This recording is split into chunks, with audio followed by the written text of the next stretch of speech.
歷史只係不斷重演，年頭見到中東嗰邊打仗啦，我都好無奈。我心諗唔係第三次世界大戰嚟啦嘛。OK，No Man's Land。咁呢度啦，呢個係德軍啦，呢個係英軍啦。跟住呢一度呢，就係 No Man's Land。即係話咧，平時咧一係唔突襲，一係呢度冇人嘅。你一入去咧就唔好怪槍林彈雨，見到啲炮火都係咁樣飛嚟飛去噶嘛。咁所以 Joey 頭先咧係點㗎？你睇咗套戲，佢係由後面咧跑，一個 barbed wire 喺度啦，跟住佢就會衝過去啦。最後咧係去咗 No Man's Land 嘅。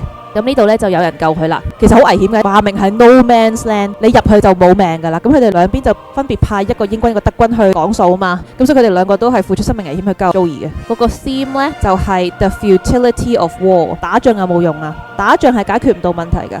國家元首係要坐低傾先有用㗎嘛，所以呢度就講啦 Why is the meeting between the British and German soldier important？ 因為 it shows humanity， 你有啲乜嘢都係用人性去解決嘅。Joey 條命都係命嚟㗎，你唔好當係畜生。兩邊嘅士兵都會基於人道理由係會想救 Joey 呢隻馬，即使兩個國家係有世仇，為咗一隻馬大家都可以心平氣和傾偈。咁點解為咗一啲領土主權嘅爭議係要咁樣打，要啲士兵同埋平民要去犧牲呢？咁呢個就係呢本書嘅其中一個 theme 啦。打仗係冇用嘅，打仗係解決唔到問題。OK？